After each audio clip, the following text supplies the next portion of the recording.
सभी स्टूडेंट्स को नमस्कार बेटा। और इस वीडियो में हम लोग आप लोगों की यूनिट 5 के कुछ महत्वपूर्ण टॉपिक के ऊपर डिस्कस करेंगे पब्लिक एडमिनिस्ट्रेशन का। यूनिट 5 जो पूरी है एक प्रकार से इसमें एक तो पंचायती राज यानी पीआरआई बोलते हैं इसको, पंचायती राज इंस्टीट्यूशंस, और नगरीय स्वशासन, दोनों में वित्तीय प्रशासन, एक तो ये फाइनेंशियल एडमिनिस्ट्रेशन, और एक जो है इसमें हम लोग पढ़ेंगे ग्रामीण एवं नगरीय स्वशासन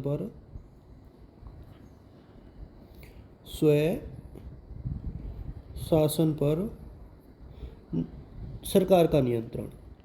तो दो टॉपिक हैं और दोनों को मैं एक ही साथ पढ़ा दूंगा इसमें। पहले हम लोग जो है पंचायती जो राज्य है,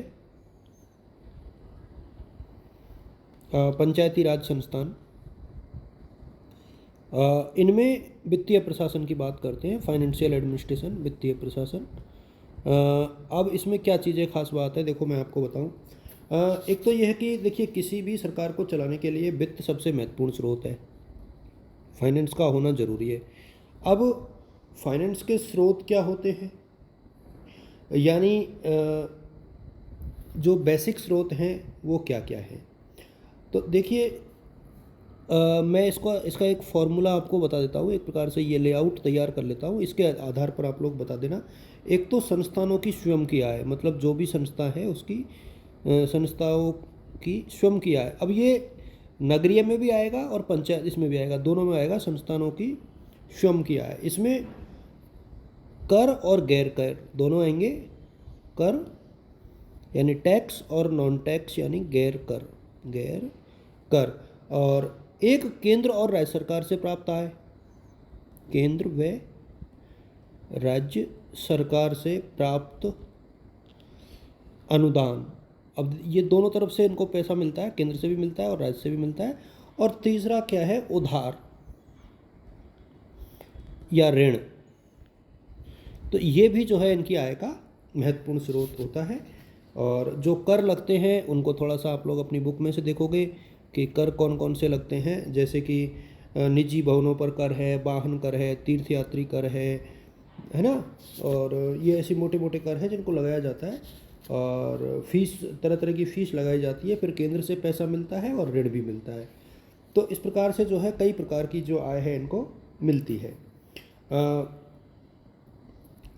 जिसमें देखो भूमि उपयोग पर किराया मिलता है, भूमालिक पर कर मिलता है, उद्योग धंधों पर कर, मतलब मेलों पर कर, चल अचल संपत्ति पर कर। तो ये सारे जो टैक्स है ना वो इनका एक प्रकार से आय का स्रोत होता है। और इसके अलावा राज्य से अनुदान, ऋण, दान, ये सारी चीज़ें जो है इसमें आएंगी। आप लोग थोड़ा सा इसको बुक में से और देखोगे तो ये आपके ज़्यादा समझ में आएगा। मैं यहाँ पर सिर्फ ये समझा रहा हूँ कि किस तरीके से आप जो है इसके माध्यम से इसको देख सकते हो। अब ये सारा बिल्कुल एज इट इज है। देखो मैं आपको बताऊँ, जिस प्रकार से मैंने पंचायती राज का बताया, नगरीय में भी यही होता है, इसी प्रकार के कर होते हैं, इसी प्रकार के शुल्क होते हैं शहरों। और कुछ कर अनिवार्य होते हैं, कुछ विवेकाधीन होते हैं, और ये जो है पूरी प्रक्रिया जो है चलाई जाती है। अब ये जो करों का क्लासिफिकेशन है ना, ये आप अपनी बुक से देख लेना, जिसमें कई प्रकार के कर जो हैं ऑलरेडी दिए हुए हैं, और ये बुक में आपको मिल जाएंगे। तो वहाँ से आप लोग इनको बहुत अच्छे से और इजी तरीके से जो है देख सकते हो। मैं एक चीज़ और इसी वीडियो के माध्यम से आप लोगों को बता देना चाहूँगा, वो ये है कि देखिए सब कुछ चलता रहेगा, लेकिन एक जो है ना लेखा परीक्षण यानी ऑडिट ज़रूर होती है। ऑडिट मतलब जो आपने खर्च किया है ना वो कैसे किया है और सही किया है या गलत, इसका निर्धारण कैसे होगा, ऑडिट से। और आजकल इसमें सोशल ऑडिट भी शामिल है, सामाजिक लेखांकन, सोशल ऑडिट भी शामिल है। तो ये काफ़ी महत्वपूर्ण चीज़ है। अच्छा, नियंत्रण राज्य नगरीय संस्थानों पर राज्य सरकार का नियंत्रण कैसे होता है। एक तो नियंत्रण का अर्थ यह है कि जिस संस्था या स्थानीय निकाय जिस सत्ता द्वारा इसका गठन किया गया है ना, जैसे नगरीय संस्थानों, नगरीय ऑब्लिक ग्रामीण संस्थानों पर नियंत्रण। तो कंट्रोल, देखिए सरकार का कंट्रोल होता है, एक तो प्रशासनिक कंट्रोल या नियंत्रण, प्रशासनिक नियंत्रण, और वित्तीय नियंत्रण होता है। वित्त के लिए ये पूर्ण रूप से निर्भर होते हैं। और नियंत्रण बहुत ज़रूरी भी है, देखो, क्योंकि इसके बिना जो है ये कुछ जो नियंत्रण है वो विधायी नियंत्रण है, यानी कानूनी नियंत्रण होते हैं, विधायी नियंत्रण, और कुछ जो है न्यायिक नियंत्रण होते हैं, यानी जुडिशियल भी इनके ऊपर कुछ नियंत्रण लगा देती है, तो न्यायिक नियंत्रण।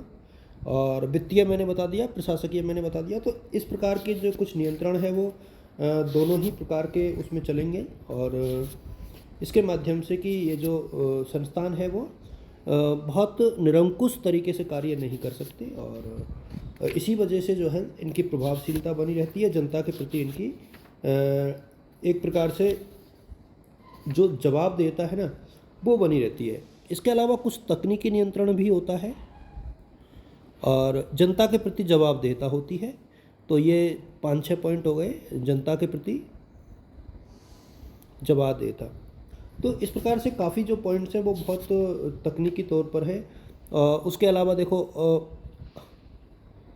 अकाउंटिंग होती है, ऑडिटिंग होती है, यानी अंकेक्षण और लेखांकन इनको हिंदी में बोलते हैं, अंकेक्षण एवं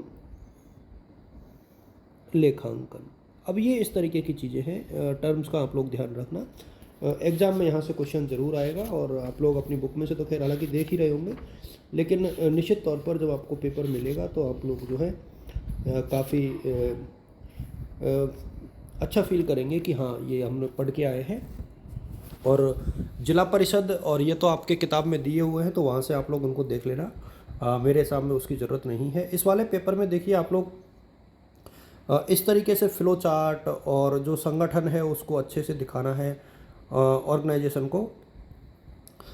बेसिकली आपको पूरे चैप्टर में एक तो 73वां संविधान संशोधन, 74वां, इनके विषय जो कि 29 और 18 हैं, ये आपको याद रखने हैं। अशोक मेहता समिति और बलवंत राय मेहता समिति आपको याद रखनी है, बार बार में उल्लेख करना है। बलवंत राय मेहता समिति, ये देखिए कुछ पॉइंट्स हैं जो आपको जगह जगह यूज करने हैं। त्रिस्तरीय ढांचा है, त्रिस्तरीय है भारत में, तो ये सारी चीज़ें जो है आप लोग याद रखिएगा। इस पेपर में अच्छे नंबर आएंगे, और आप सभी को शुभकामनाएं।